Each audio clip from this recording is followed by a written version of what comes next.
They threw Coca-Cola on the waitress for fun, laughing as she stood there dripping and humiliated. Just another nobody they could disrespect without consequences. What they didn't know, her husband was a mafia boss. And he'd just found out what they did to his wife. Sofia Martinez had been on her feet for 6 hours straight. The Riverside Grand Hotel's crystal ballroom sparkled under 1,000 lights as Manhattan's wealthiest clinked champagne glasses and laughed too loud. Sofia moved between tables like a ghost, refilling drinks, clearing plates, invisible to the people whose net worth could buy her apartment building 10 times over. She didn't mind being invisible. In fact, she preferred it. More champagne, table 7, her manager hissed, snapping his fingers. Sofia nodded, balancing a silver tray as she weaved through designer gowns and tailored suits. Table 7 was the worst.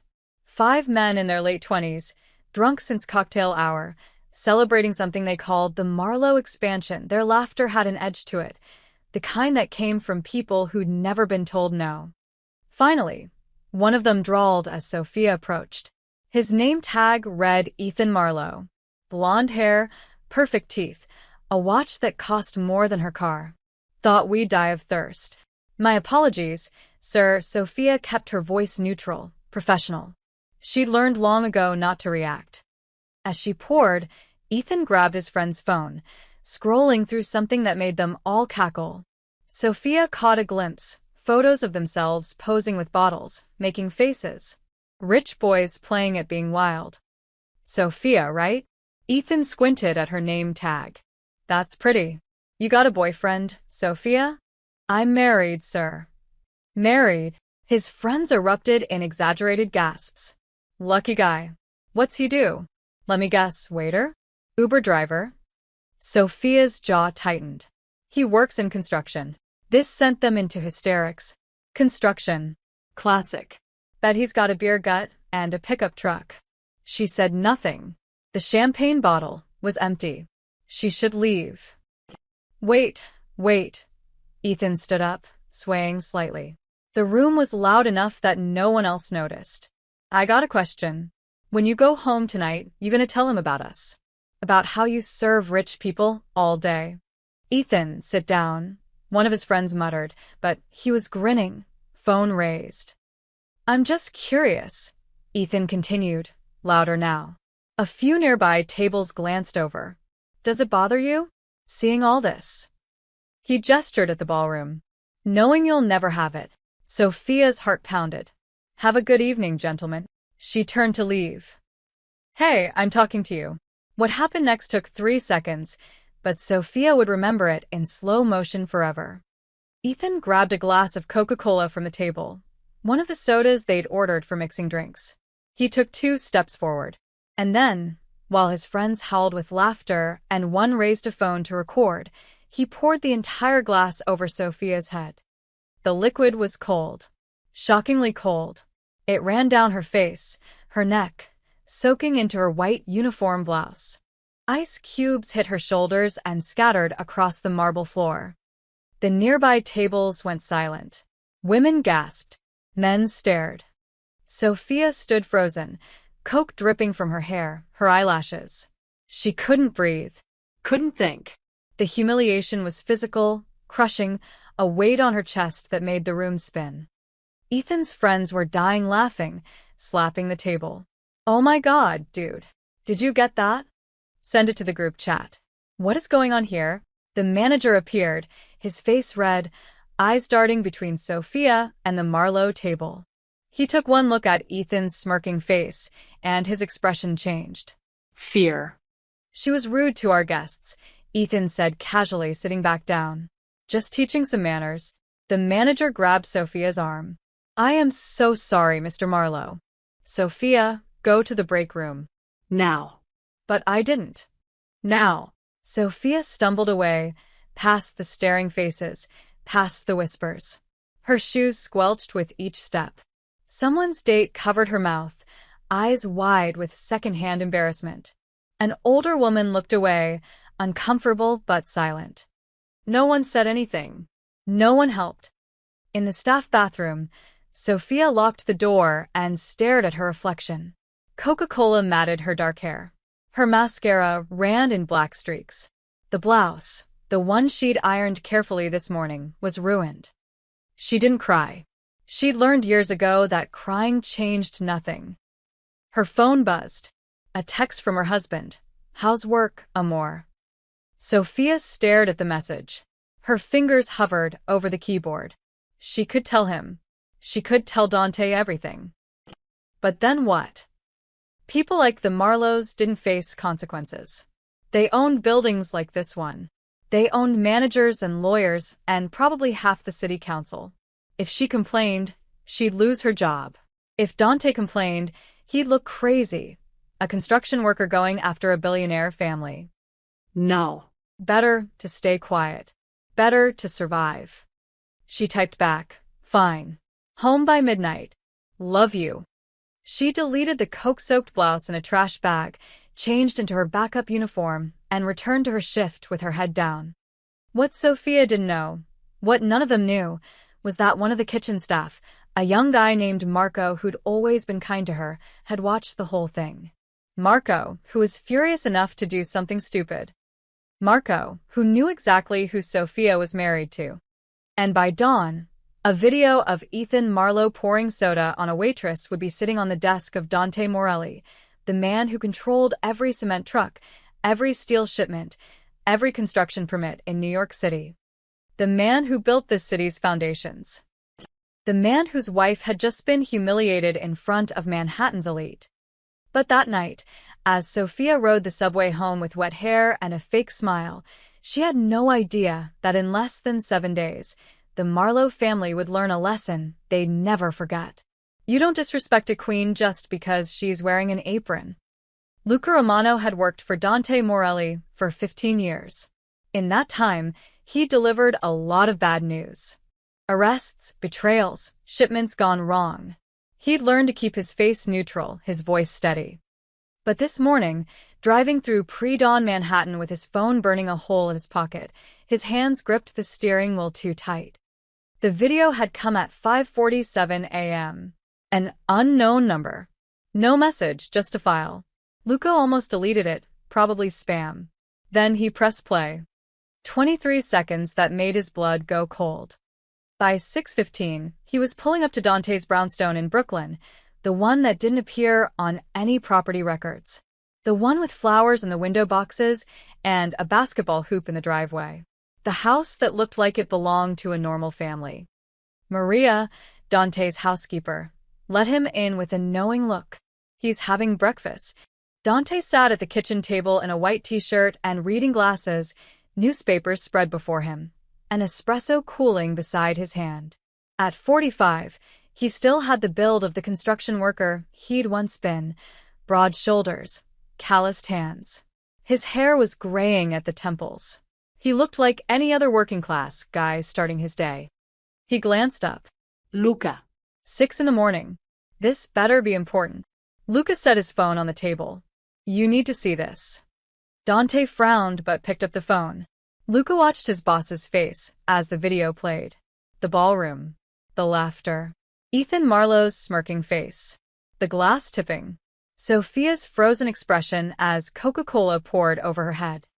Dante's jaw tightened. His knuckles went white around the phone. The video ended. Silence filled the kitchen except for the tick of the wall clock. When? Dante's voice was quiet. Dangerous. Last night. Riverside Grand Hotel. Some charity gala. Luca paused. Kitchen worker sent it to me. Kid named Marco. He's clean, works with Sophia sometimes. Said he couldn't sleep after watching it happen. Dante played the video again. And again. His face showed nothing, but Luca knew that look. That stillness. It was the same expression Dante wore before he dismantled a rival crew in the 90s. The same face he had when someone crossed a line you didn't come back from. She didn't tell me. Dante set the phone down carefully. She came home, said work was fine. Kissed me goodnight like nothing happened. She probably didn't want you to worry. Worry, Dante laughed hollow. My wife gets humiliated in public, and she's worried about me. He stood abruptly, pacing to the window. Outside, the neighborhood was waking up, a garbage truck rumbling past, someone walking a dog. Normal life. The life Sophia had tried to protect by staying silent. I want everything on the kid in the video, Dante said. Everything on the hotel. Who owns it, who was there, who? Boss, Luca's voice stopped him. There's more. Watch the background. Around the 12-second mark. Dante picked up the phone again, his brow furrowed. He watched. Paused. Zoomed in. And froze. Behind Ethan, barely visible in the crowd, stood an older man in an expensive suit. Late 50s, gray hair, confident posture. He was holding a drink, talking to someone, oblivious to what his son was doing 10 feet away. That's Richard Marlowe, Luca said quietly. Dante's face went pale. No. Yeah. Richard Marlowe. My Richard Marlowe? Same guy. Dante sat down heavily. For the first time since Luca had known him, his boss looked genuinely shaken. Richard Marlowe, the legitimate businessman Dante had been working with for 3 years through carefully constructed shell companies. The real estate developer who needed Dante's cement suppliers and union connections, but could never know who Dante really was. Their arrangement had been perfect, profitable, quiet, deniable. 3 shared construction projects worth $40 million. Contracts that looked clean on paper, but funneled cash through backdoor channels. Richard got buildings built on time and under budget. Dante got his money laundered through legitimate development deals. They'd met face-to-face only twice, always in neutral locations, always carefully. Richard thought Dante was just a well-connected contractor. Dante had intended to keep it that way. That's his son. Dante's voice was barely a whisper. Ethan Marlowe, 27, heir to the family business. Princeton education. Zero work ethic. Luca pulled up a photo on his own phone. Party boy. DUIs covered up. Harassment complaints settled quietly. Daddy's golden child. Dante stared at the frozen frame of Richard in the background. He was there. He saw it happen. Looks like it. And he did nothing. Luca said nothing. There was nothing to say. Dante stood again, his movements sharp now, controlled rage replacing shock. He walked to the coffee maker, poured a cup he didn't drink, set it down. Thinking. Calculating. Call everyone, he said finally. Meeting tonight. I want intel on every Marlowe project, every contract, every permit, every dollar they owe. I want to know where they bank, where they're vulnerable, who they're afraid of. Boss, if we move on them, the business arrangement is over. Dante's voice cut like steel. You don't get to humiliate my wife and then expect me to help build your empire. Luca nodded. What about Sophia? Does she know about any of this? She knows I work construction. She knows I do well. She doesn't know the rest. Dante's expression softened for just a moment. She thinks I'm a union foreman who got lucky. I want to keep it that way. That might be hard if... Dante's phone buzzed. Then Luca's. Then both phones lit up with news alerts. Marlowe Group issues statement after viral incident. Luca grabbed his phone, scrolling. Oh, you've got to be kidding me. The press release was already everywhere, pushed to major outlets at 7 a.m. sharp.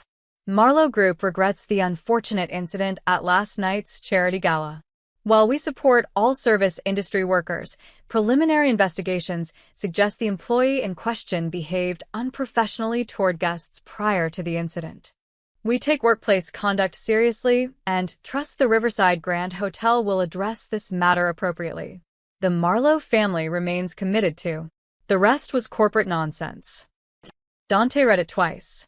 His face had gone cold again, that dangerous stillness returning. They're blaming her, he said softly. They're covering their asses, Luca corrected. Trying to control the narrative before it spreads. Before it spreads, Dante set his phone down with deliberate care. They think this goes away with a press release. They think I'll read this and let it go because of our business. They think I need them more than they need me. He looked up at Luca, and for the first time that morning, he smiled. It wasn't a nice smile. Call the meeting for tonight. And Luca? Find out everything about their current construction projects. I want to know which ones can't finish without us. All of them, boss. They all need us. Good. Dante picked up his coffee, finally taking a sip. Then let's see how they build an empire when the foundation crumbles. Outside, the sun rose over Brooklyn, painting the brownstone gold. Inside, a war had just been declared. The Marlowes just didn't know it yet. The meeting room was in a warehouse in Red Hook that officially stored restaurant equipment. Unofficially, it was where Dante held court when decisions needed to be made away from listening devices and prying eyes. By 8 p.m., 7 men sat around a metal table under fluorescent lights. These were Dante's captains, the men who ran his operations across the city. Construction supply, trucking, unions, waste management. The legitimate businesses that generated millions while quietly moving money from less legitimate sources. Tommy the Hammer Bergosi spoke first. He was old school, 60 years old with scarred knuckles and zero patience. We grabbed the kid. Tonight. Make an example. Agreed, said Victor Chen, who ran the cement contracts. You disrespect the boss's wife, you disappear. Simple. Murmurs of agreement rippled around the table. Lucas stood in the corner, arms crossed, silent. He'd already had this conversation with Dante in the car. He knew how it would end. Dante sat at the head of the table, perfectly still, letting them talk. He'd barely spoken since they'd arrived, just listened to the escalating suggestions. Grab Ethan. Scare him. Break something. Send a message. We can make it look like a robbery, offered Joey Falcone, youngest of the group at 35. Rich kid gets mugged in the wrong neighborhood. Teaches him about respect. Or we burn one of his cars, Tommy added. That Porsche he drives? Gone. Let him explain that to Daddy. Enough. Dante's voice wasn't loud, but it cut through the chatter like a blade. The room went silent. He stood, walking to a whiteboard mounted on the wall. Someone had already taped up printed photos. Ethan Marlowe, Richard Marlowe, the Riverside Grand Hotel, the Marlowe Group logo. What do you think happens, Dante said slowly, if we grab Ethan Marlowe tonight? Tommy frowned. He learns a lesson. No. His father calls the police. The real police, not the ones we know. FBI gets involved because kidnapping crosses state lines.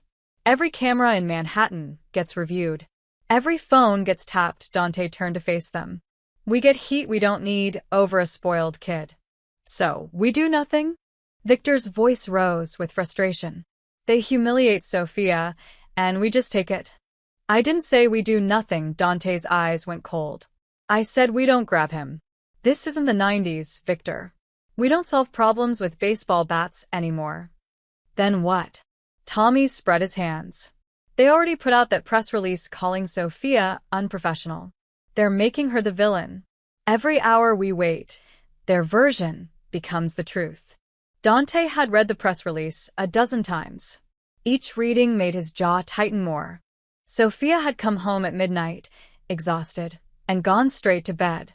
She still didn't know it had gone public. Didn't know strangers on the internet were debating whether she deserved it. She'd wake up tomorrow to a nightmare. This isn't about Ethan, Dante said quietly. It's about Richard Marlowe. That got their attention. Richard Marlowe is a businessman, Dante continued. He thinks in dollars and contracts. His son humiliated my wife because he's a spoiled brat who's never faced real consequences. But Richard? He saw it happen and did nothing. Then he put out that statement blaming Sophia. You know why? Silence. Because he thinks I need him more than he needs me. He thinks our business arrangement protects him. He thinks I'll swallow this insult to keep the money flowing. Dante's voice hardened. He's wrong. Luca finally spoke from the corner. The Marlowe Group has 4 major projects in development right now. Combined value, $1.2 billion. He clicked a remote. The whiteboard screen changed to show a spreadsheet. Hudson Yards Residential Tower. Tribeca Mixed-Use Development. Queens Waterfront Condos. Brooklyn Luxury Apartments. Luca highlighted each one. Every single project uses our cement, our trucks, our steel suppliers, our union labor.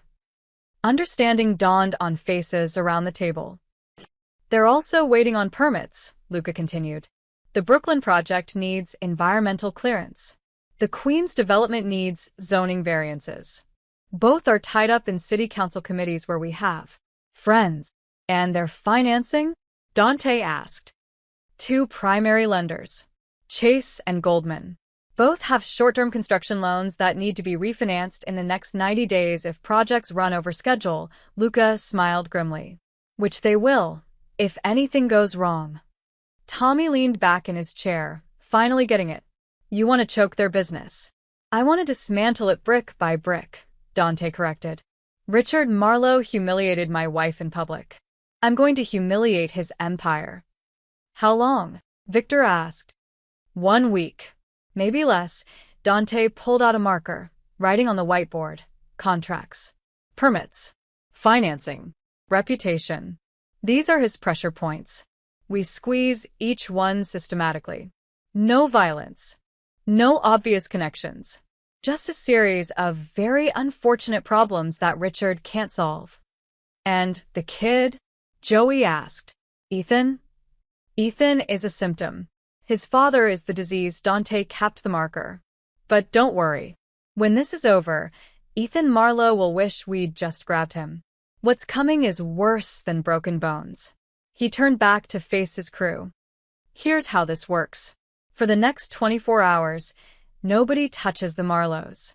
No threatening calls, no vandalism, nothing. I want everyone focused on intelligence gathering. Victor, I need every detail on their construction timeline. Tommy, talk to your union contacts. Which projects have labor issues we can amplify? Joey, find out who their investors are and what makes them nervous. What about their finances? Victor asked. Luca and I will handle that. Dante checked his watch. We meet again tomorrow night, same time. Come prepared with options, not opinions.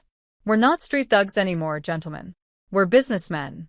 And we're about to teach the Marlowe family what happens when you forget who actually runs the city. The men stood energized now, understanding the plan. This wasn't about revenge. It was about power. As they filed out, Tommy paused at the door. Boss? What about Sophia?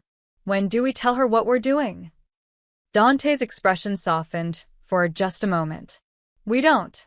She's been through enough. When this is over, all she'll know is that the Marlowes apologized. The rest stays between us. Tommy nodded and left. Alone with Luca, Dante pulled out his phone. A text from Sophia. Can't sleep. Keep thinking about work. I'm sorry I didn't tell you what happened. So she'd seen the news. His heart ached. He typed back. Nothing to be sorry for. I love you. We'll talk in the morning. Luca watched him.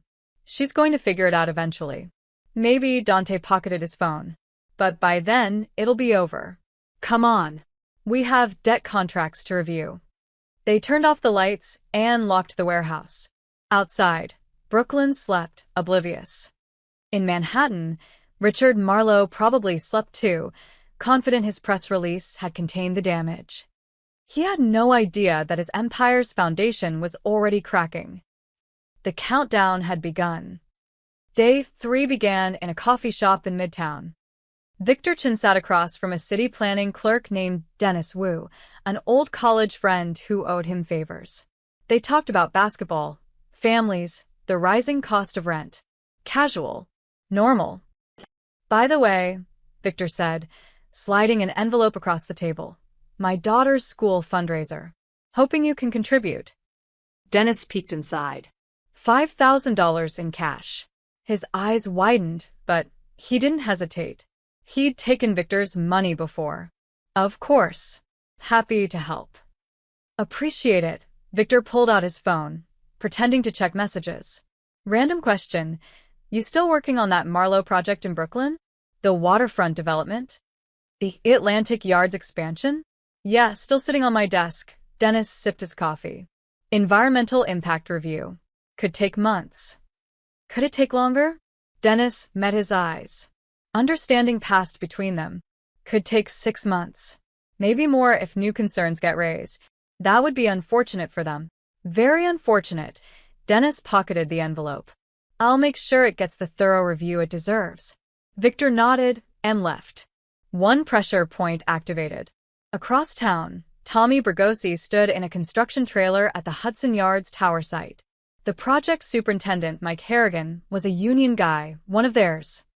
We got a problem, Tommy. Mike spread blueprints across a folding table. Marlowe's behind schedule. They're pushing us to work faster, cut corners. How behind?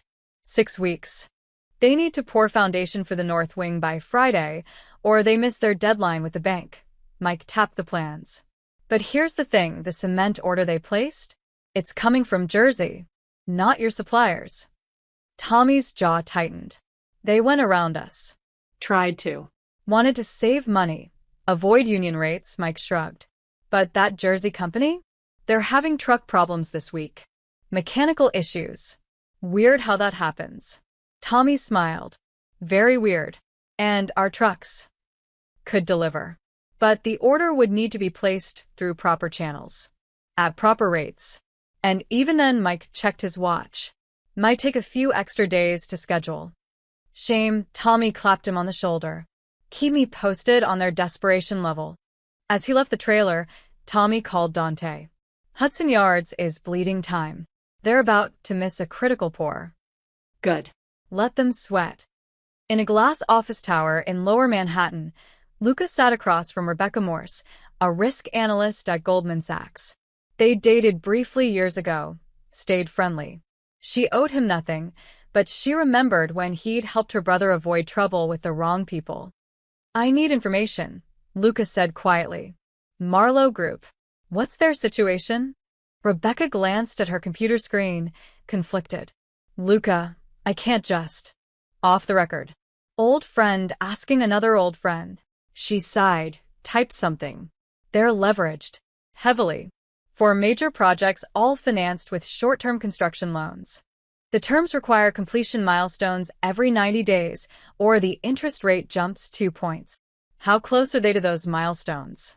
Close enough that any delays would be catastrophic, she lowered her voice. Between you and me, Goldman is already nervous. Marlowe's last quarterly report showed cost overruns. If these projects stall, we might not refinance. Which means they'd need to find new lenders fast. And if they can't, they'd have to liquidate assets, sell properties, possibly declare bankruptcy on the development arm. Rebecca looked at him carefully. Why are you asking? Just curious about the market, Lucas stood. Thanks, Rebecca. Give my best to your brother. Outside, he texted Dante. Goldman is wobbly. One more shake, and they bolt. By evening, Dante's team reconvened in the Red Hook warehouse. This time, the whiteboard was covered in details. Project 1. Hudson Yards Residential Tower. Value: $340 million. Status: 6 weeks behind schedule. Vulnerability: cement supply disrupted. Foundation pour, deadline Friday. Bank: Chase, nervous about timeline. Project 2. Tribeca Mixed-Use Development. Value: $280 million.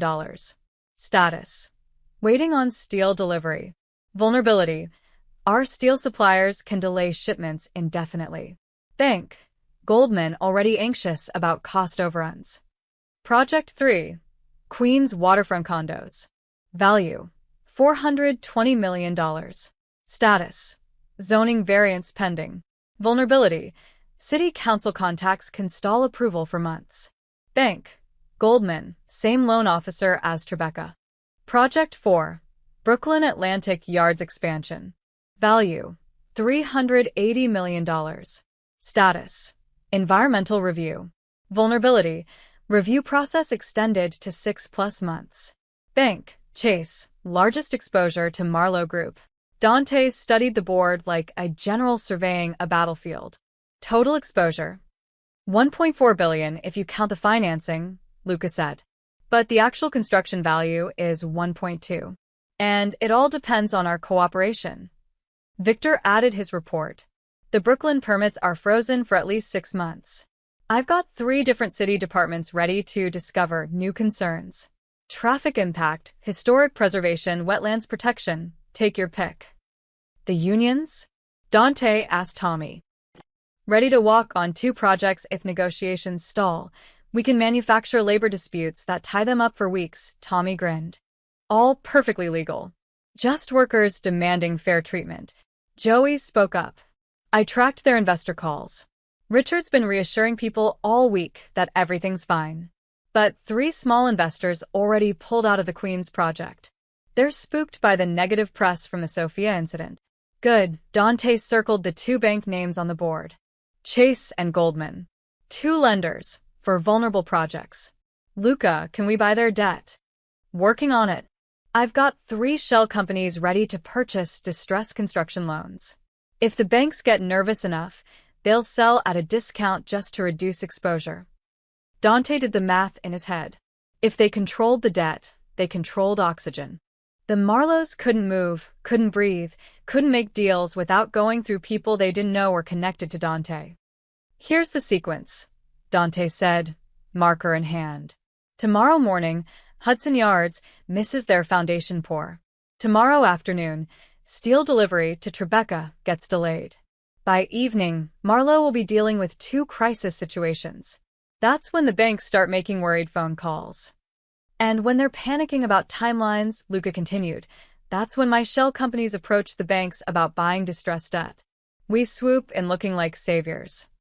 Victor nodded appreciatively. They won't even know we're behind it. Exactly, Dante capped the marker. Richard Marlowe thinks this is about a spoiled kid pouring soda. He doesn't understand he's already losing a war he doesn't know he's fighting. Tommy leaned forward. When does he realize? When it's too late, Dante checked his phone. A news alert. Marlowe Group stock down 3% on construction concerns. The market was already smelling blood. Gentlemen, we're not just mapping weak points anymore. We're activating them. Dante looked at each man. As of tomorrow morning, the Marlowe empire starts crumbling. Slowly enough that they don't panic. Fast enough that they can't stop it. What about Ethan? Joey asked. Kid's still posting on social media like nothing happened. Partying in the Hamptons this weekend. Dante's expression darkened. Let him party. When his father's empire collapses, Ethan will learn that some humiliations can't be fixed with daddy's money. The meeting ended. Men dispersed into the Brooklyn night, each with their assignments. Dante stayed behind, staring at the whiteboard. For projects. 2 banks. 1 week. His phone buzzed. Sophia. Can't believe I'm trending on Twitter. People are so cruel.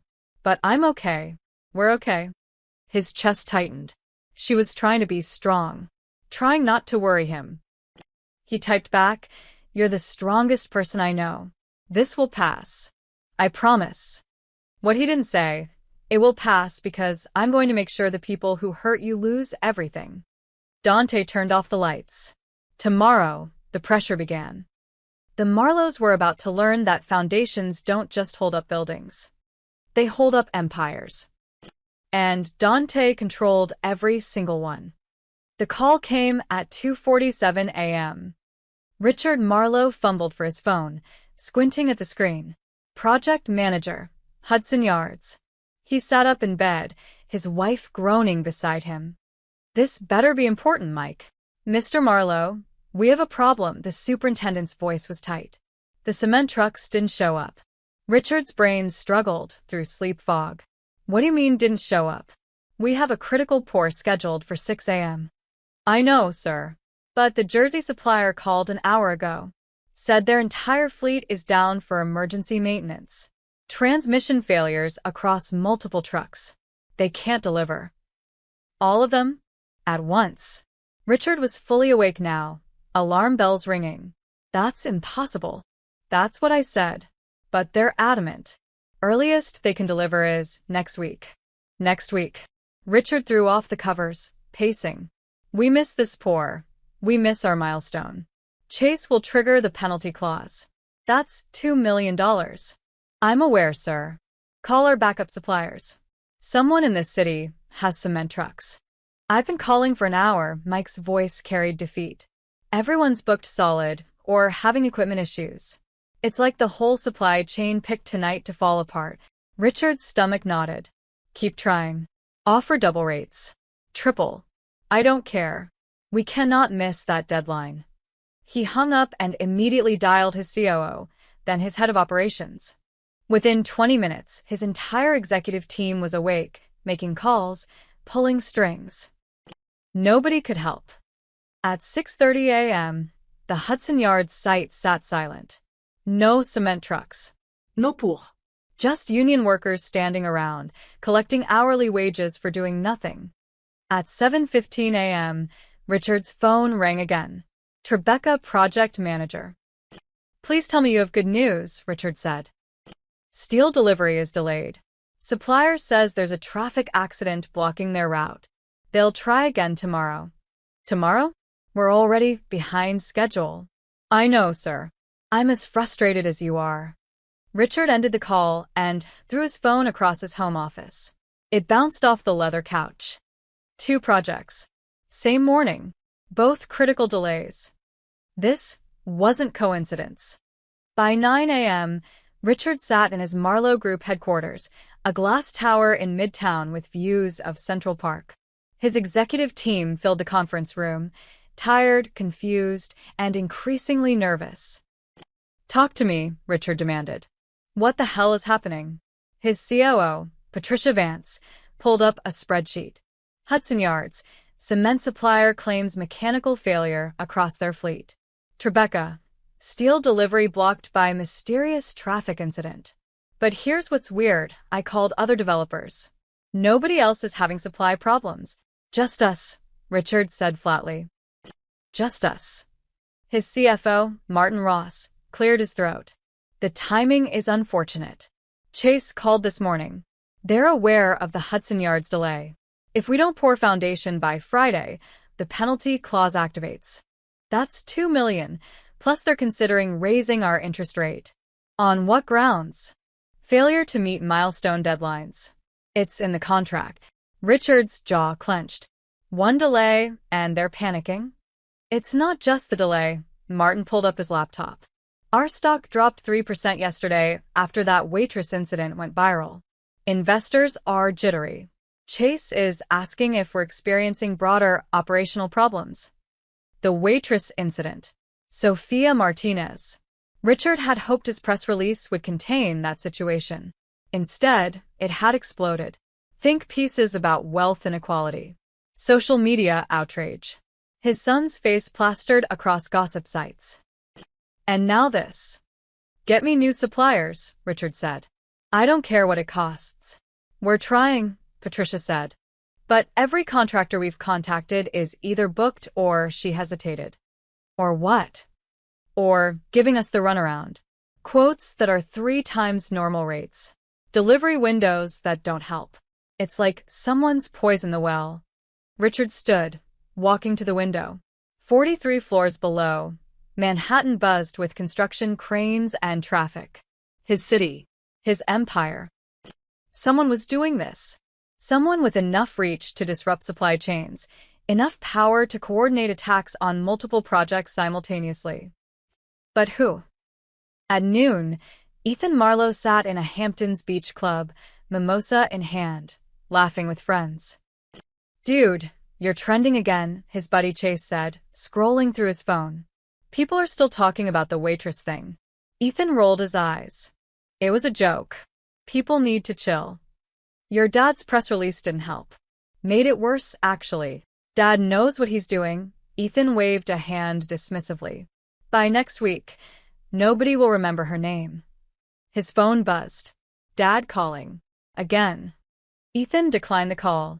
He'd already listened to one lecture this morning about family reputation and being more careful. He didn't need another. Everything cool? Chase asked. Fine. Just Dad stressing about work stuff. Ethan signaled for another mimosa. Nothing I need to worry about. What Ethan didn't know, what his father was frantically trying to tell him, was that Marlowe Group stock had dropped another 2% by lunch. That 2 major investors were requesting emergency calls. That rumors were starting to circulate about operational instability. The empire wasn't just stressed. It was showing cracks. By 4 p.m., Richard had made 17 calls. Every supplier gave him the same story: backed up equipment issues, scheduling conflicts. Some apologized profusely. Others were oddly curt. He sat alone in his office, staring at project timelines that were quickly becoming fantasies. His assistant knocked. "Mr. Marlowe? Goldman Sachs on line 3. They're asking about the Tribeca and Queens projects." Goldman, his other major lender. Richard picked up. "James, good to hear from you." Richard James Rothman's voice was professional but cool. "I wanted to touch base about your projects. We're hearing some concerning reports about delays. Minor setbacks. We're addressing them. Minor setbacks that are affecting 2 projects simultaneously? Our risk assessment team is getting nervous." "There's nothing to be nervous about. We have the situation under control." "Do you?" A pause. "Because our analysts are also looking at the negative publicity from earlier this week. Combined with these construction delays, it's creating a concerning pattern." Richard's hand tightened on the phone.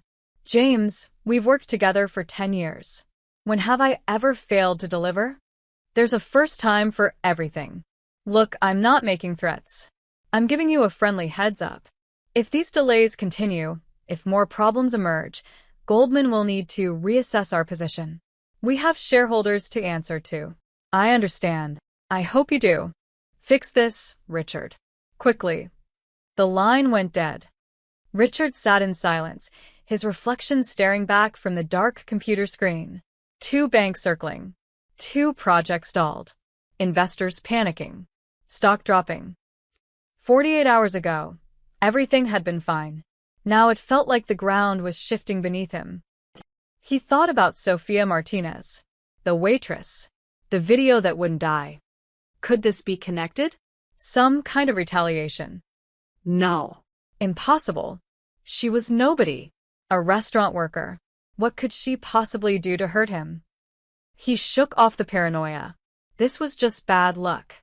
Terrible timing. It would pass. Richard pulled up his contacts, started making more calls. There had to be someone who could deliver cement. Someone who owed him a favor. What he didn't realize, what he couldn't see, was that every call he made, every favor he tried to pull, every string he attempted to pull was connected to a web that all led back to one man. A man whose wife had been humiliated on camera while Richard stood by and did nothing. A man who was just getting started. In Brooklyn, Dante received updates throughout the day. Each one made him smile. Hudson Yards stalled. Tribeca stalled. Both banks circling. Stock down 5% total. He looked at Luca. Tomorrow, we tighten the noose. The war had begun. And Richard Marlowe was losing without even knowing he was fighting. Day 4 started with a phone call Richard never expected. "Mr. Marlowe, this is Diane Chen from the Department of Environmental Protection." The voice was polite, bureaucratic, deadly. "I'm calling about your Queens waterfront project." Richard's stomach dropped. "Another problem." "What about it?" "We've received concerns regarding potential wetland disturbance. We'll need to conduct an additional environmental impact assessment before we can approve your zoning variance. We already passed environmental review months ago. New information has come to light. Possible habitat for protected bird species. We take these matters very seriously." "How long will this take?" "Hard to say. Could be 60 to 90 days. Maybe longer if we find issues." 90 days. The Queens project was supposed to break ground in 3 weeks. Goldman was already nervous about Tribeca. Now this.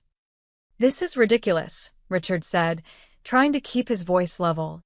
"Who raised these concerns?" "Anonymous tip to our office. But we're obligated to investigate all credible reports." Diane's tone suggested the conversation was over. "You'll receive official notification by end of business today." She hung up. Richard stared at his phone. Anonymous tip. Just like the cement trucks mysteriously failing. Just like the steel deliveries getting delayed. Just like everything else falling apart this week. This wasn't coincidence. Someone was orchestrating this. By 10 a.m., the rumors started. It began on Urban Development Watch, a niche blog that covered New York real estate.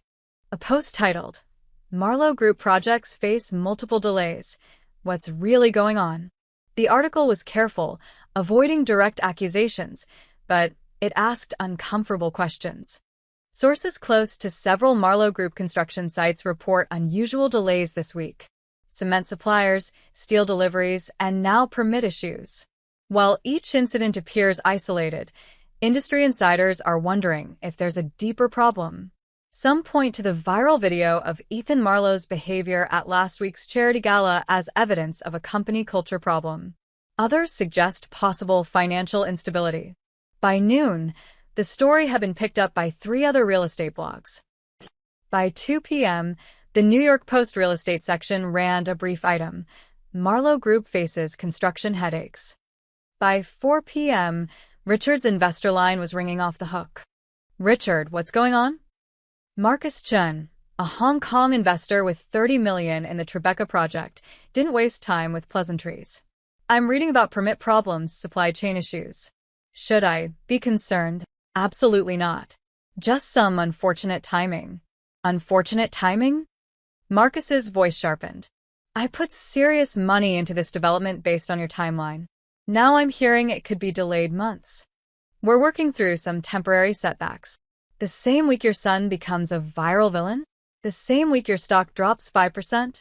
Forgive me for seeing a pattern. Richard's jaw clenched. Marcus, I've never missed a deadline with you. Have I? There's always a first time. I want to call tomorrow with concrete answers. Not promises. Answers. The line went dead. 3 more calls followed. Different investors, same anxiety. Everyone wanted reassurance Richard couldn't provide because he didn't understand what was happening. Patricia Vance knocked on Richard's office door at 5 p.m., her face grim. More bad news? Richard asked. City Council postponed the vote on the Brooklyn Atlantic Yards variance.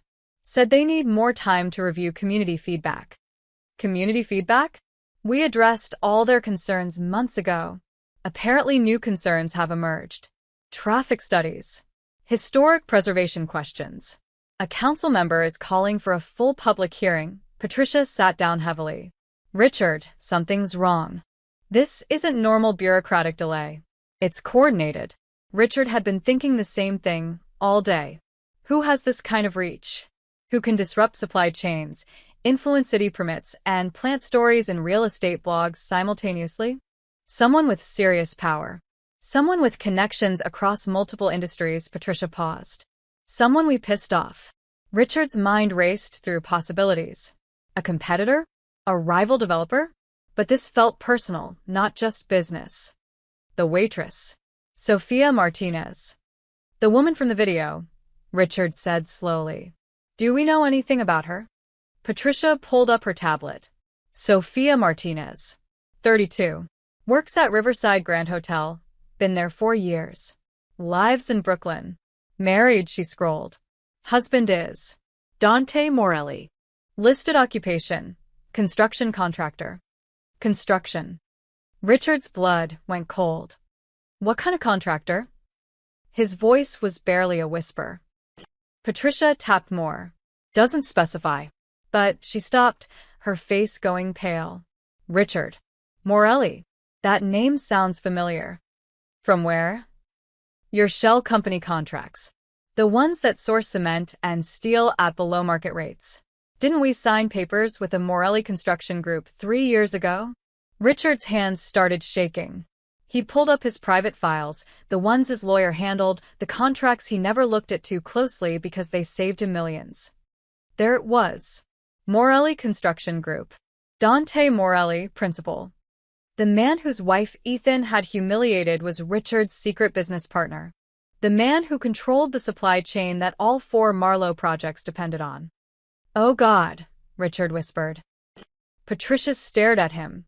What? I need to make a call. Richard's voice was hollow. Get out, Richard. Now. She left, closing the door. Richard's fingers trembled as he scrolled through his contacts. There, the private number he'd used only twice before. The direct line to Dante Morelli's office. He pressed call. It rang once. Twice. 3 times. You've reached Morelli Construction. Leave a message. Voicemail. but Richard knew Dante had to be there, had to be watching this number. Dante, it's Richard Marlowe. I think we need to talk. About recent developments. Call me back. Please. He hung up and waited. 5 minutes. 10. 20. No call back. Richard tried again. Voicemail. And again. Voicemail. And again. The message was clear. Dante Morelli wasn't taking his calls. At 7 p.m., Richard sat alone in his office, the city lights twinkling below. His empire, built over 30 years, was shaking. Stock down 7% now. 2 banks getting nervous. Investors demanding answers. Project stalled. All because his idiot son poured soda on a waitress. No. All because Richard had stood there and watched it happen. All because he'd released that press statement blaming her. All because he'd assumed the woman was nobody, powerless, someone who could be crushed without consequence. He'd been catastrophically wrong. His phone buzzed. A text from an unknown number. Stop calling. You'll get your meeting when I'm ready. Not before. Richard's hands trembled as he typed back. I can explain. Let me fix this. The response came immediately. You can't fix humiliation with a phone call, Richard.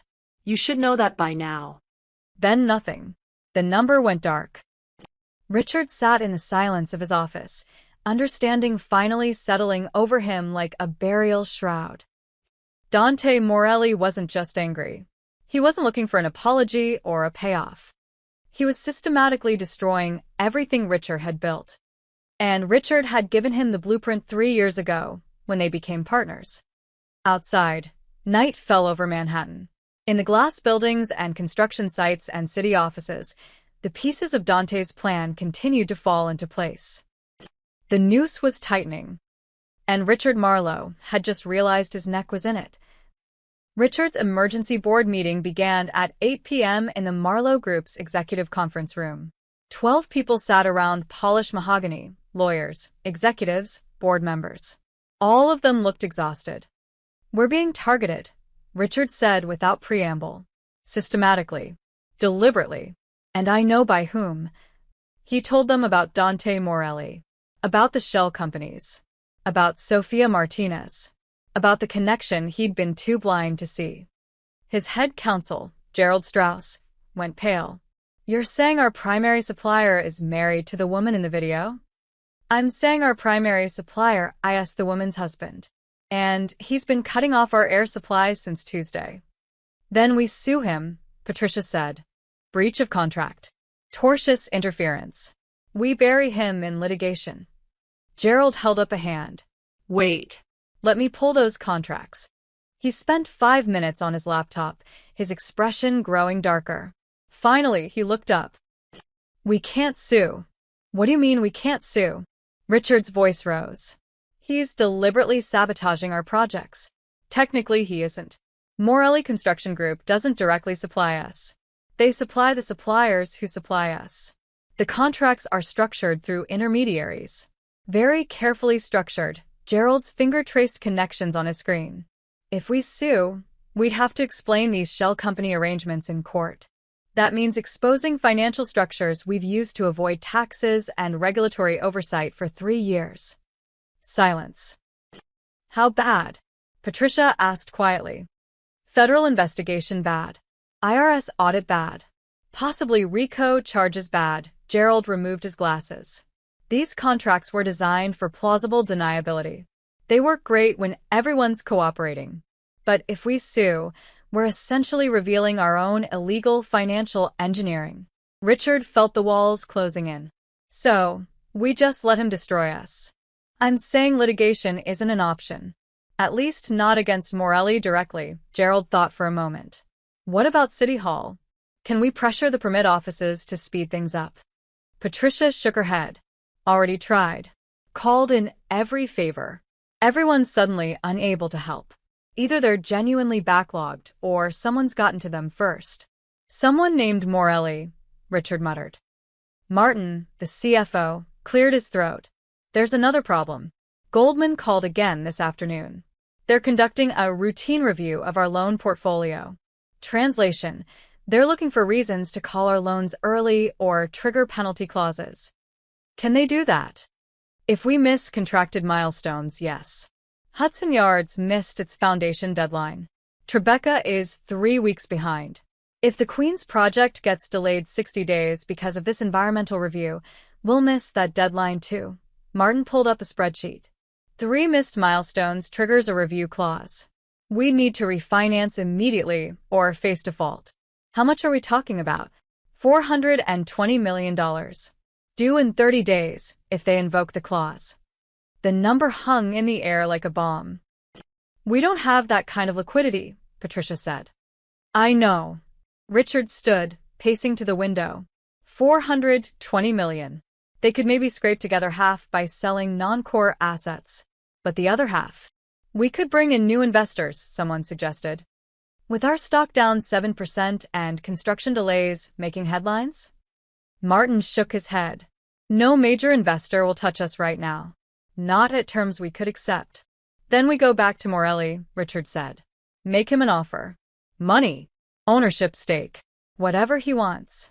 He's not answering your calls, Patricia pointed out. Then I'll go to him. To his office. His home. Wherever he is, I'll find him and what? Gerald interrupted. Apologize? Beg? He's not doing this for money, Richard. He's doing this because your son humiliated his wife and you backed Ethan instead of making it right. Richard turned on him. What was I supposed to do? Throw my own son under the bus? Yes. Patricia's voice cracked through the room. That's exactly what you should have done. Issue a real apology. Fire Ethan from his position. Make it clear that behavior was unacceptable. Instead, you blamed the victim and assumed no one would care about a waitress. I didn't know who she was married to. That shouldn't have mattered. Patricia stood, furious. Even if she'd been married to nobody, what Ethan did was wrong. But you were more worried about protecting the family name than doing the right thing. Now we're all paying for it. Silence fell. No one looked at Richard. Across town, Ethan Marlowe sat in a booth at a trendy Soho nightclub, bottle service on the table, models on either side of him. His phone had been buzzing all evening, Dad, Patricia, Martin, but he ignored them. Your dad's blowing up your phone, his friend Tyler observed. Always is. Ethan took a shot. Probably wants to lecture me more about the video. Like I need another speech about family reputation. Dude, have you seen the news? Your company's stock is tanking. Stock goes up, stock goes down. Ethan waved dismissively. Dad always figures it out. That's what he does. What Ethan didn't see, what he was too drunk and too privileged to notice, was that his father was standing on the edge of a financial cliff. That 4 major construction projects were grinding to a halt. That banks were circling. That the family empire was experiencing the first real crisis in its history. All because Ethan had thought it would be funny to pour Coca-Cola on a waitress. Back in the conference room, Richard's phone buzzed. Another text from the unknown number. Your lawyers are probably telling you that you can't sue me. They're right. Your politicians are probably not returning calls. Also correct. You built your empire on my foundation, Richard. I can remove it brick by brick. The question is, how much do you want to lose before you're ready to talk? Richard stared at the message, his reflection ghostly in the phone screen. Gerald leaned over. Is that him? Richard nodded. What does he want? He wants me to suffer. To understand what it feels like to be powerless. Richard's voice was hollow. He wants me to beg. Then maybe you should, Patricia said quietly. Before there's nothing left to save. Richard looked around the table at the tired faces, the fear in their eyes. These people had families, mortgages, careers tied to Marlowe Group. If the company collapsed, they all went down. He thought about Ethan, drunk in some club, oblivious. He thought about Sophia Martinez, the woman he'd dismissed as nobody. He thought about the press release he'd authorized, the one that blamed her for being unprofessional. Patricia was right. He'd made the wrong choice at every turn. And now the bill was coming due. Set up a meeting, Richard said finally. With Morelli. Whatever it takes. Tell him I'm ready to talk. He's not answering. Then send a message through his office. Tell him Richard paused, the words bitter on his tongue. Tell him Richard Marlowe is ready to apologize. Properly this time. Gerald nodded and left to make the call. Richard sat down heavily, suddenly feeling every one of his 58 years. In 4 days, his empire had gone from thriving to life support. And the man holding the plug was someone he'd never even considered a threat. His phone buzzed one more time. Tomorrow. 10 Uhr morgens. Come alone. Address to follow. Richard closed his eyes. The war was over. Now came the surrender. Day 5. 6:47 Uhr morgens. Luca sat in a diner in Queens across from 3 men in suits. They looked like what they were, investment bankers eager to offload risk before anyone asked questions. Let me get this straight, said Michael Chun from Chase. You want to buy Marlowe Group's construction debt? Now? When everyone knows they're having problems? That's exactly when we buy, Luca said calmly. My clients specialize in distressed assets. We see opportunity where others see risk. Your clients being? Sentinel Capital Partners. Private equity.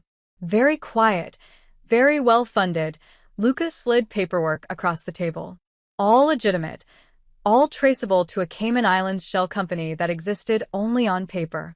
We're prepared to purchase the Hudson Yards and Tribeca debt at 90 cents on the dollar. Today, Michael and his Goldman counterpart, Lisa Park, exchanged glances. The debt was worth $180 million total. At 90 cents, they'd take a small loss but eliminate exposure to a potentially catastrophic situation. Why so eager? Lisa asked suspiciously. Because in 3 months, when Marlowe stabilizes, that debt will be worth full value again. We're patient. We're also confident they'll recover, Lucas smiled. But we need an answer by noon. After that, the offer expires. It was a lie. Dante didn't think Marlowe would recover. But these bankers didn't need to know that. Michael checked his phone, probably messaging his boss. We'll need to review. No time for review. Noon deadline. Take it or keep riding the Marlowe sinking ship, Lucas stood. My number's on the card. Call me when you decide. He left them staring at the paperwork. By 9:30 a.m., Luca had met with 2 more groups. Same pitch. Same tight deadline. Same barely concealed desperation from the bankers. By 10:15 a.m., his phone started ringing. Chase agreed first. 90 cents on the dollar for the Hudson Yards debt. $85 million changing hands by wire transfer before lunch. Goldman followed at 10:47. The Tribeca and partial Queens debt. Another $95 million. A smaller regional bank holding Brooklyn project financing called at 11:20. They were so eager to dump their exposure they accepted 85 cents on the dollar. $48 million. By noon, Dante's network of shell companies controlled $228 million in Marlowe Group debt, roughly 35% of their total outstanding construction financing. Luca called Dante from his car. It's done. We own them. Good. Now we wait. Richard's phone rang at 1:15 p.m. His banker at Chase, Robert Crawford, sounded uncomfortable. Richard, I wanted to give you a heads up about something. What now? Richard's voice was flat. He'd barely slept. We sold your Hudson Yards debt this morning to a private equity firm called Sentinel Capital Partners. Richard sat up straight. You what? It's standard practice. Banks regularly sell construction debt to manage portfolio risk. I wanted you to know because technically your primary lender has changed. Who are these people? Sentinel Capital? They're a private firm. Offshore registration. They specialize in distressed assets. We're not distressed. Richard, Robert's pause said everything. Your stock is down 9%. 3 projects are stalled. The press is asking questions. From our perspective, selling that debt was prudent risk management. How much of our debt did you sell? Just the Hudson Yards project. $85 million. Richard's hands went cold. Who else is selling? I can't speak for other banks. Robert. Who else? You should probably call Goldman. Richard hung up and immediately dialed Lisa Park at Goldman Sachs. We were going to call you, Lisa said, defensive. Market conditions made it necessary. How much? The Tribeca debt and part of the Queen's financing. $95 million total. Richard, this doesn't change anything operationally. You still make the same payments, same terms. To whom? To this Sentinel Capital? And a few other entities. Look, this is completely normal. Banks sell debt all the time. Not all, at once they don't. Not when a developer is in the middle of multiple projects. Richard was shouting now. You're bailing on me. We're managing risk. There's a difference. I've been with Goldman for 10 years. And we hope for 10 more. But recent developments made this necessary. I'm sorry, Richard. She didn't sound sorry. She sounded relieved. Your new lenders will contact you about payment processing. The line went dead. Richard sat in his office, his hands shaking. In one morning, 2 major banks had sold his debt to mysterious entities. That never happened. Unless someone was buying it. Someone who wanted leverage. His phone buzzed. Martin, his CFO, calling. Tell me you heard, Richard said. I heard. It's worse than you think. Regional Trust Bank also sold our Brooklyn debt. That's 3 banks, Richard. $228 million in debt changing hands in one morning. To who? Different entities. Sentinel Capital Partners. Hudson Investment Group. Riverside Holdings. All private equity, all offshore. I'm trying to research them now, but... Martin's voice cracked. Richard, I can't find anything. No track records, no public filings, no history. It's like they didn't exist until this week. Richard's blood turned to ice. They're shell companies. That's my guess. All controlled by the same person. Probably. Morelli, Richard said the name like a curse. Almost certainly. Richard stood, walked to his window. Below, construction cranes dotted the skyline, his projects, his legacy. Except they weren't really his anymore. Not if Dante Morelli controlled the debt. What can he do with that debt?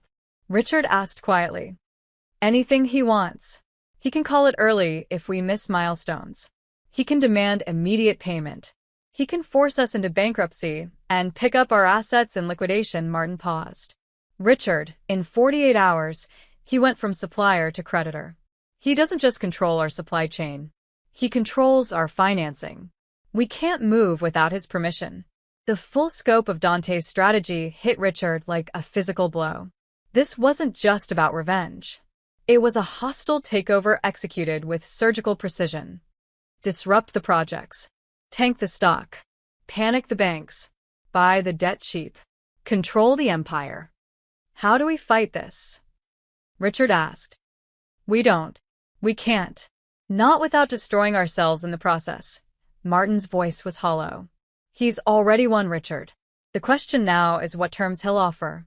Richard's phone buzzed again. The unknown number. Check your bank accounts. Notice anything different? That's what powerless feels like. See you tomorrow at 10 a.m.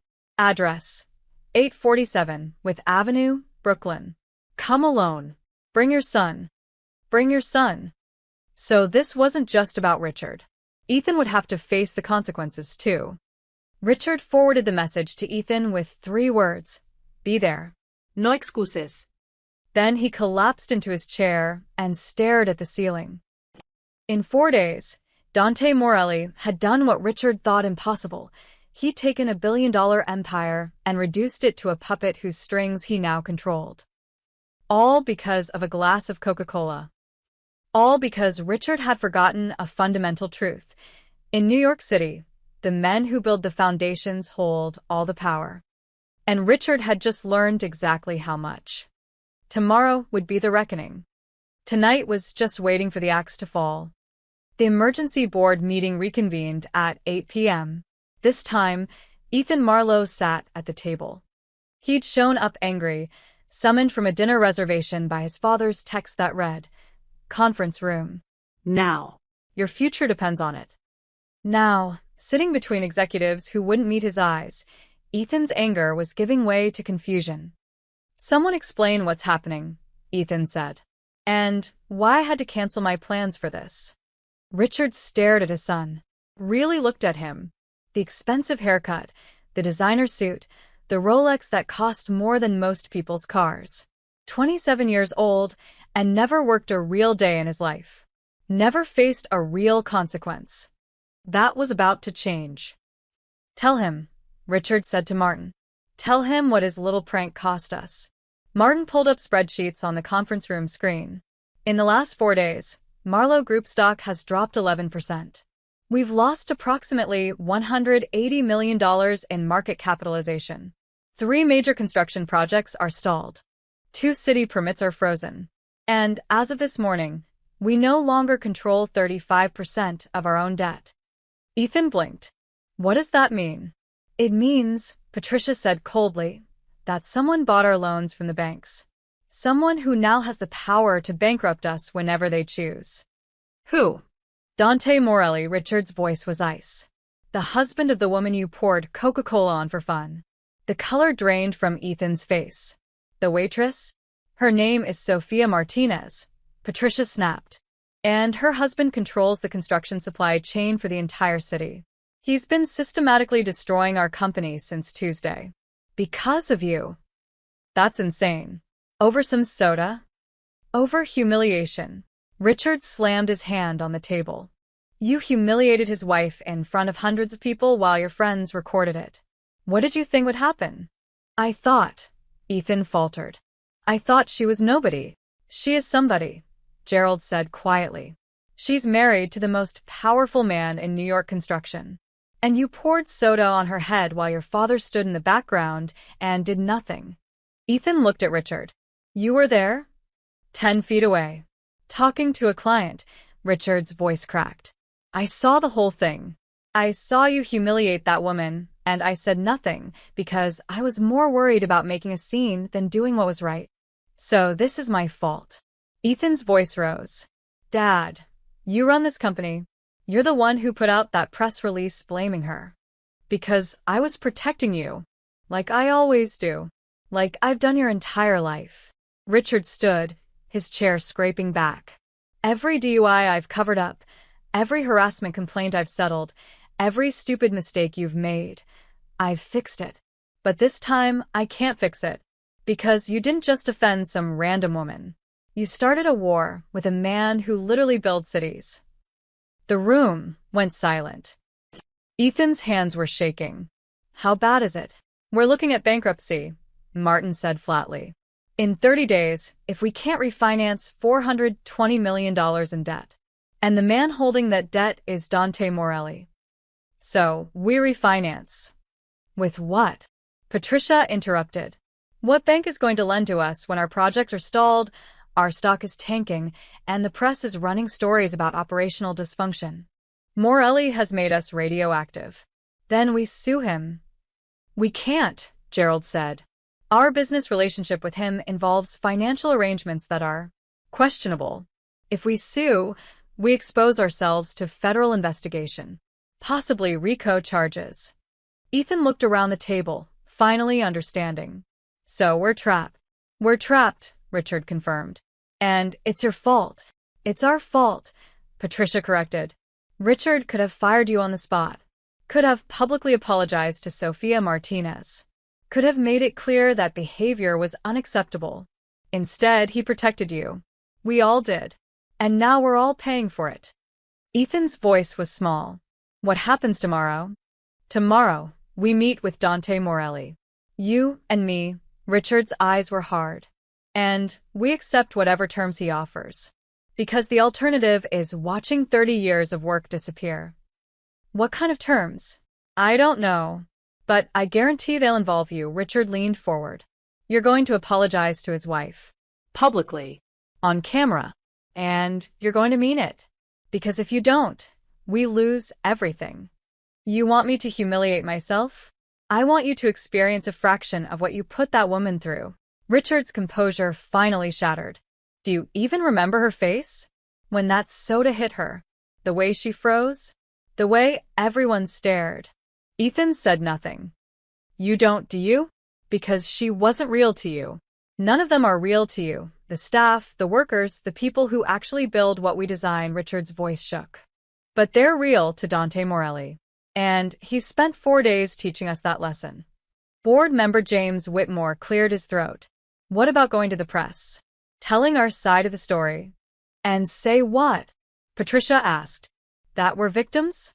That a construction contractor is being mean to us? We'd look pathetic. Worse, we'd look guilty. We could offer him money, suggested another board member. A settlement. Make this go away. He doesn't want money. Richard pulled up his phone, showing them Dante's text messages. Read these. He's not negotiating. He's not compromising. He's making a point. The board members read in silence, their faces growing graver. He's going to destroy us, someone whispered. No, Richard looked at Ethan. He's going to make us destroy ourselves. Unless we give him what he wants. Which is justice. Accountability. The things we should have given him from the start. Richard stood. Meeting adjourned. Ethan and I have an appointment to prepare for. Everyone filed out except Richard and Ethan. Ethan stared at his hands. Dad, I'm sorry. I didn't know. You never know. That's the problem. Richard's anger had burned out, leaving only exhaustion. You've gone through life assuming your actions don't have consequences. That our money and name protect you from everything. But money doesn't matter to a man like Dante Morelli. Power does. Respect does. And you took both from his wife. What's going to happen to me? I don't know. Richard walked to the window. Below, the city glittered. His city. Except it wasn't really. It belonged to men like Dante Morelli, the ones who poured concrete and pulled permits and made sure the foundations were solid. Get some sleep, Richard said. Tomorrow, we face the consequences. Both of us. Ethan left without another word. Richard stayed, staring at his reflection in the dark glass. In 48 hours, he'd gone from confident developer to desperate supplicant. And somehow, he knew tomorrow would be worse. Because Dante Morelli didn't just want an apology. He wanted them to understand what it meant to be powerless. And Richard was about to learn. 847, with Avenue was not what Richard expected. No gleaming office tower. No marble lobby. Just a plain brick building in Brooklyn with a faded sign reading, Morelli Construction Supply, a few trucks parked outside.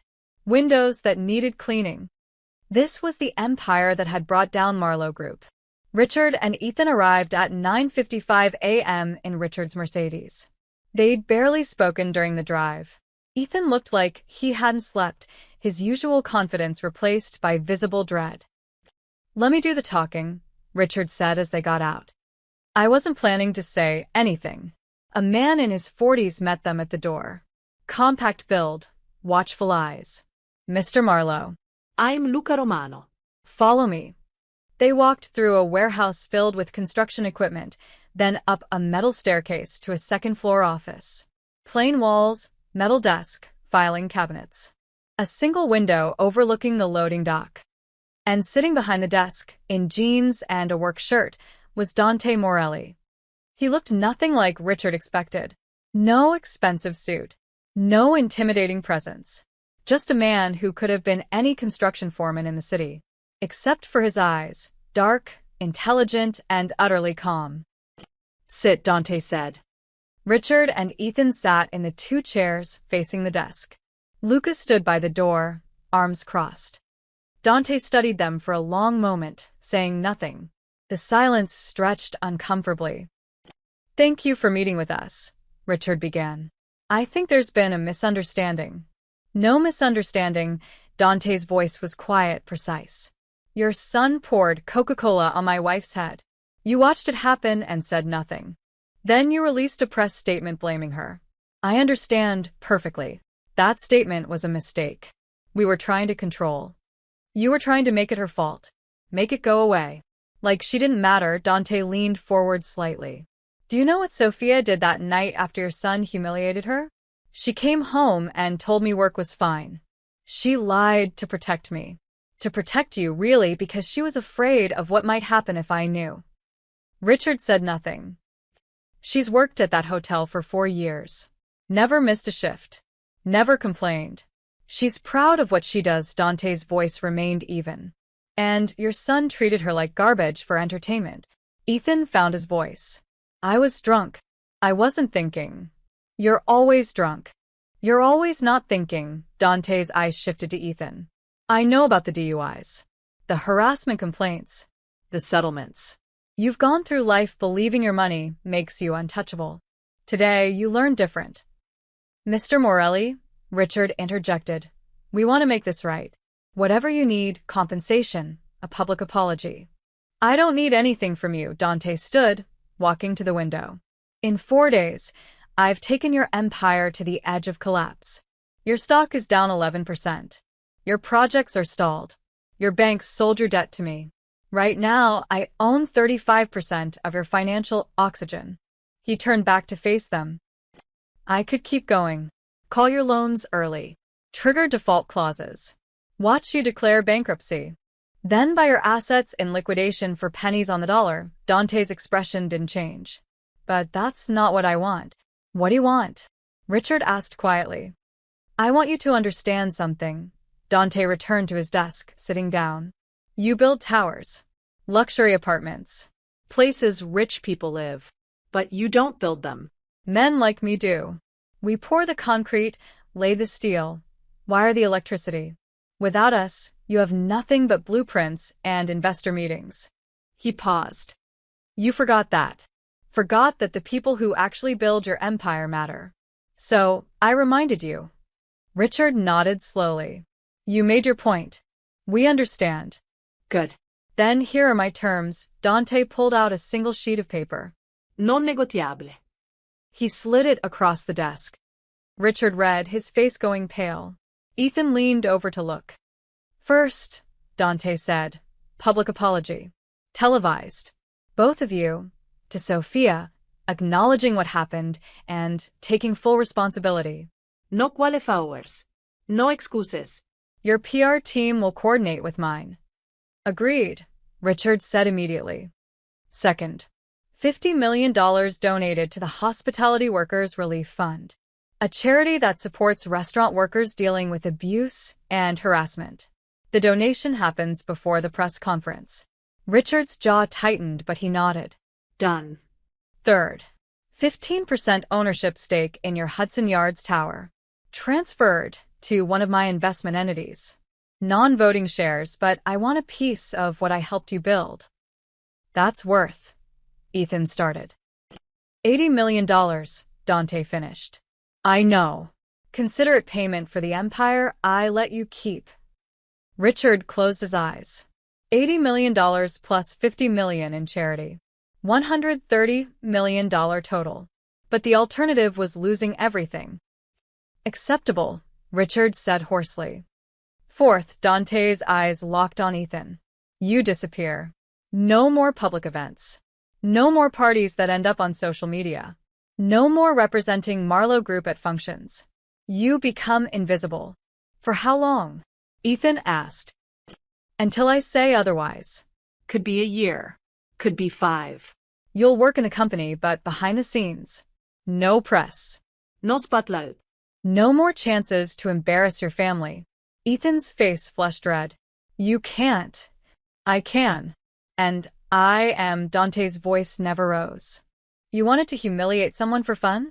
Now you learn what real humiliation feels like. Being reduced to nothing. Being invisible. Ethan, Richard's voice was sharp. Agree. Dad. Agree, or we lose everything. Ethan stared at the desk, his hands clenched into fists. Finally, barely audible. Fine. Dante pulled out 4 copies of a contract. These formalize everything. Sign them.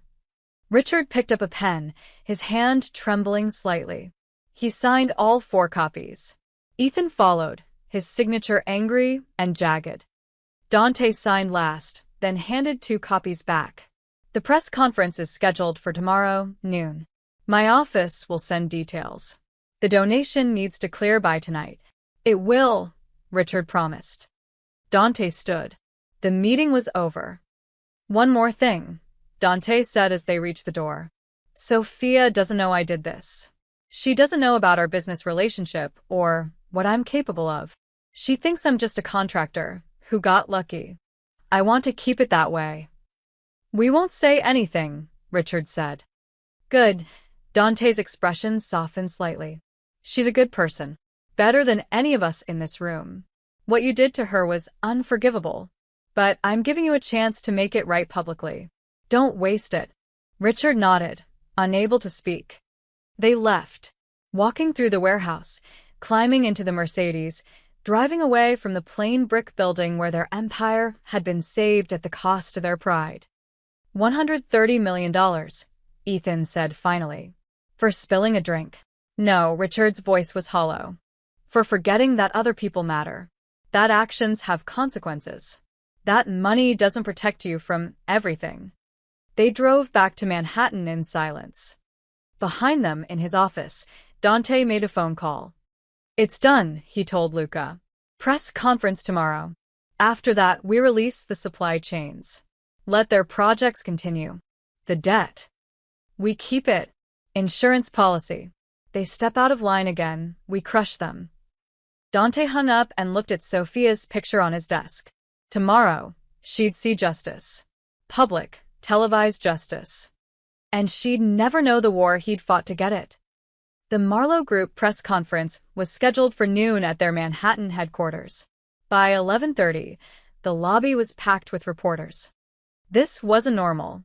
Press conferences about corporate apologies didn't draw CNN, MSNBC, and every major newspaper in the city. But the Sophia Martinez story had touched a nerve. Wealth inequality, workplace abuse, viral justice. Everyone wanted to see how this ended.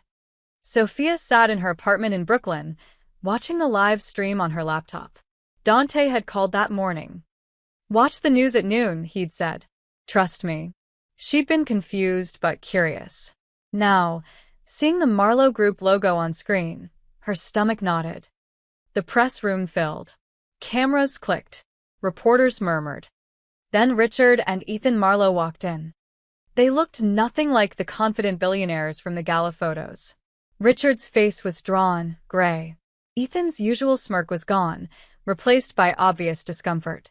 They took seats at a table with microphones, no PR team flanking them, no lawyers whispering advice. Just two men, alone, facing consequences. Richard cleared his throat. Thank you for coming. We called this press conference to address an incident that occurred last week at a charity gala. He paused, collecting himself. My son, Ethan, poured a beverage on a waitress named Sophia Martinez. He did this deliberately, while others laughed and recorded. I was present. I saw it happen. And I did nothing to stop it. The room was silent except for camera shutters. Following the incident, our company released a statement suggesting Ms. Martinez had behaved unprofessionally. That statement was false. Ms. Martinez did nothing wrong. She was simply doing her job when my son decided to humiliate her for entertainment. Richard's voice cracked slightly. What my son did was deplorable.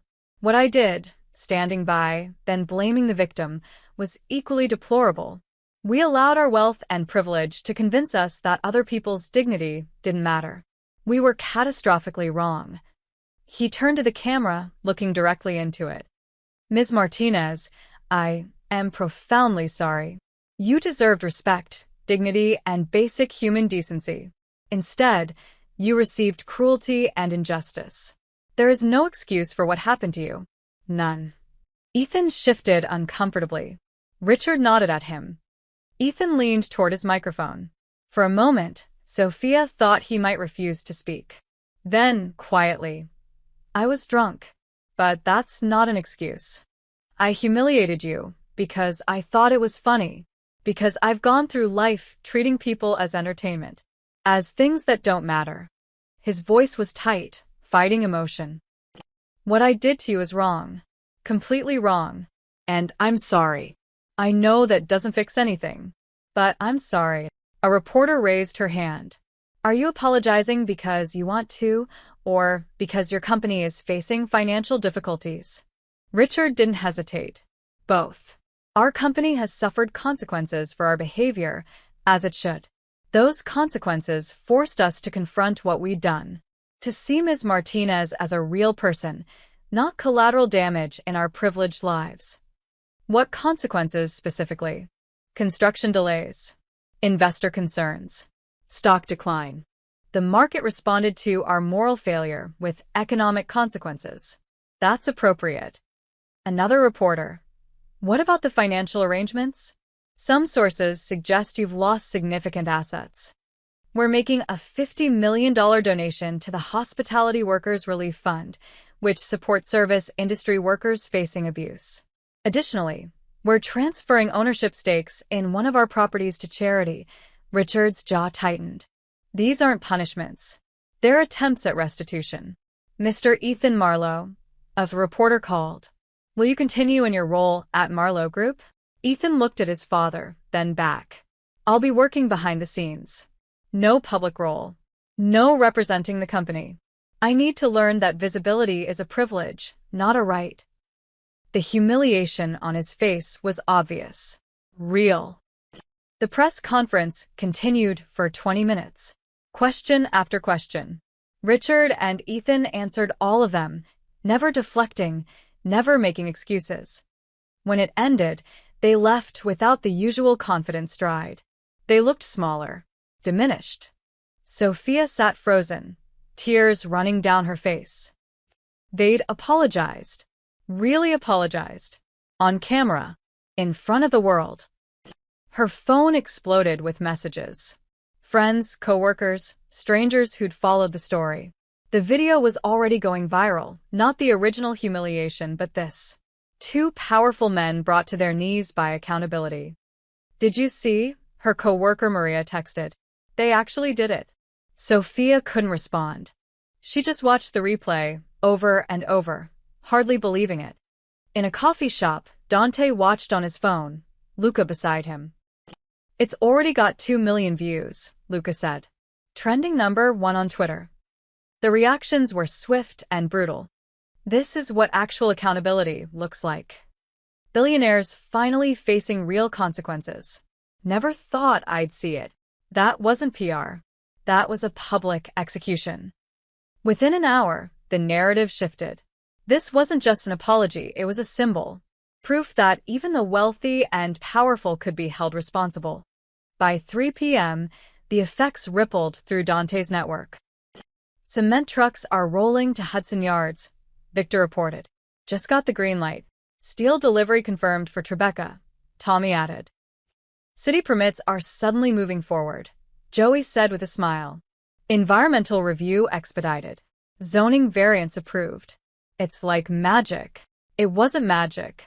It was Dante giving a silent signal that the war was over. The Marlowes had paid their debt. Construction could resume. By evening, Marlowe Group stock had stabilized. Up 2% by closing bell. Investors, seeing the public accountability and signs that projects were moving again, stopped panicking.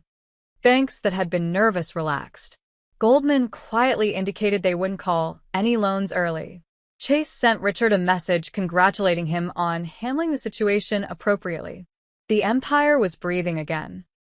But everyone knew the truth. Dante Morelli held the strings. One wrong move, one slip back into arrogance, and he could pull them again. At 8 p.m., Dante came home to his brownstone in Brooklyn. Sophia was in the kitchen making dinner, the TV on in the background still replaying clips of the press conference. She turned when he entered, her eyes red from crying.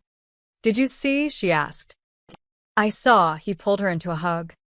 I can't believe they actually apologized. I thought nothing would happen. That people like them never face consequences. Everyone faces consequences eventually, Dante said quietly. Sometimes it just takes longer. Sophia pulled back, studying his face. You seem unsurprised. I'm glad you got justice. That's all. She searched his eyes, some instinct telling her there was more to this story. But she didn't push.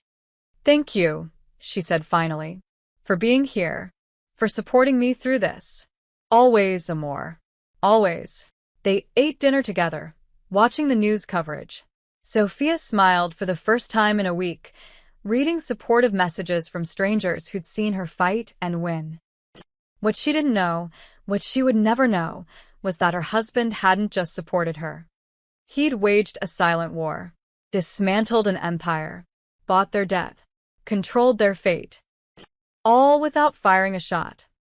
All because someone had forgotten that the woman serving drinks was someone's wife, someone's love, someone who mattered. Dante Morelli had reminded them, and the whole city had watched the lesson. Day 7. Night. The city had moved on to new scandals, new outrages. But in certain circles, boardrooms, construction sites, city offices, people still whispered about what had happened to the Marlows. Dante sat in his living room, reading the Wall Street Journal. The headline, Marlowe Group Stabilizes After Tumultuous Week, Project's Resume. The article praised Richard's transparent accountability and noted that construction delays had mysteriously resolved themselves. Analysts called it a remarkable recovery. They had no idea what had really happened. Sophia came downstairs, fresh from a shower, wrapped in Dante's old college sweatshirt. She curled up beside him on the couch. "Still reading about it?" she asked. "Just checking the aftermath." She was quiet for a moment then. "Dante, can I ask you something?" "Always." "How did all this happen? The apology, the press conference, everything?" Her eyes searched his face. "It feels like more than just public pressure." Dante set down the newspaper. He'd known this conversation would come eventually. Sophia was too smart not to wonder. "What do you think happened?" he asked carefully. "I think," she chose her words slowly, "I think the Marlows had some very unfortunate problems this week. Construction problems. Financial problems. Problems that made them realize they needed to make things right. That's one way to see it. And I think," she continued, "that my husband, who works in construction, might know more about those problems than he's telling me." Dante met her eyes. "Would you want to know?" "Really?" Sophia considered this. The past week, watching powerful men brought low, seeing justice done, it had felt like a miracle, like the universe finally balancing itself. But miracles didn't just happen. Someone made them happen. "You didn't just offend me," she said quietly. "You took down an empire, didn't you?" Dante smiled faintly. "No, amor." "I reminded them who builds their foundations. There's a difference. How much of it was you? Does it matter?" "I guess not." Sophia leaned her head on his shoulder. "I just want to know one thing. Are you safe? Did you do anything that could come back on us?" "Everything I did was legal. Complicated, but legal." Dante kissed the top of her head. "And it's over now. They learned their lesson. We move forward." Sophia nodded, accepting this. Some questions didn't need full answers. "I love you," she said. "Whatever you did or didn't do, thank you for having my back. Always." "That's not negotiable." They sat in comfortable silence, the TV playing low in the background. 3 weeks later, Ethan Marlowe's Instagram account went dark. No more nightclub photos. No more yacht parties. No more designer suits and champagne bottles. Friends texted. He didn't respond. Tabloids called his publicist. No comment. He still worked at Marlowe Group, in a windowless office on the 4th floor, reviewing contract proposals and market reports. Important work. Invisible work. His assistant brought him coffee one morning. "Rough night, Mr. Marlowe?" "Every night's rough," Ethan muttered. He'd learned what true powerlessness felt like. Not having money taken away, his trust fund was intact. But having relevance taken away. Being nobody. Being invisible. Just like he'd made Sophia feel. The lesson was carved into his bones now. Richard Marlowe met with Dante once a month, always at the Brooklyn warehouse, always alone. They reviewed ongoing projects, discussed supply schedules, maintained their business relationship. Richard never missed a meeting. Never questioned prices. Never complained about terms. He'd learned his place in the ecosystem. "The Hudson Yards Tower is ahead of schedule," Richard reported. "Should complete by July." "Good." Dante reviewed the paperwork. "And the donation?" The charity. 50 million is fully deployed. They've already helped 200 workers dealing with harassment cases. Dante nodded approval. Your son. Invisible. As requested. He's Different now. Quieter. Maybe even learning something. Good for him. Richard hesitated then. I wanted to thank you for not destroying us completely. You could have. I didn't need to destroy you. I needed you to understand. Dante met his eyes. You understand now, yes? Yes, Richard's voice was barely a whisper. I understand. He left with his signed contracts, driving back to Manhattan, still building towers, but never forgetting who made them possible. For weeks after the press conference, Sophia returned to work at the Riverside Grand Hotel. She'd considered quitting. The memories were painful, but she realized that would be letting them win in a different way. So she walked through those doors with her head high. The staff applauded when she entered. Quietly, respectfully, but they applauded. Marco hugged her. Even the manager, red-faced and awkward, mumbled an apology. I should have defended you that night. I'm sorry. Sophia nodded. Thank you. She worked her shift, served tables, brought drinks, did her job with pride. When wealthy patrons came through, some recognized her. A few whispered. Most looked away, uncomfortable. But Sophia noticed something else. They were polite now. Careful. They said please and thank you. They didn't snap fingers or make demands. Word had spread. The waitress who brought billionaires to their knees. The woman you didn't disrespect. At the end of her shift, an elderly woman at table 7 left a note with her tip. Thank you for showing them that dignity matters. We're all rooting for you. Sophia folded the note carefully and put it in her pocket. That night, she came home to Dante cooking dinner, his terrible attempt at pasta that would probably be inedible but would be made with love. How was work? He asked. good. Really good. Actually, she kissed his cheek. People were nice, respectful, as they should be. I think I'm going to be okay, Sophia said. Better than okay. I feel like I matter now. people see me. Dante turned from the stove, taking her hands. You always mattered, Amor. Some people just needed to be reminded. She smiled. My mysterious husband who builds foundations. That's me. They ate terrible pasta and laughed about their day and talked about ordinary things. Because that's what they were. Ordinary people. A contractor and a waitress. Building a life together in Brooklyn. The world would never know that Dante Morelli controlled the city's construction empire. That he'd brought down billionaires with a phone call and rebuilt them with a nod. That was fine. He didn't need recognition.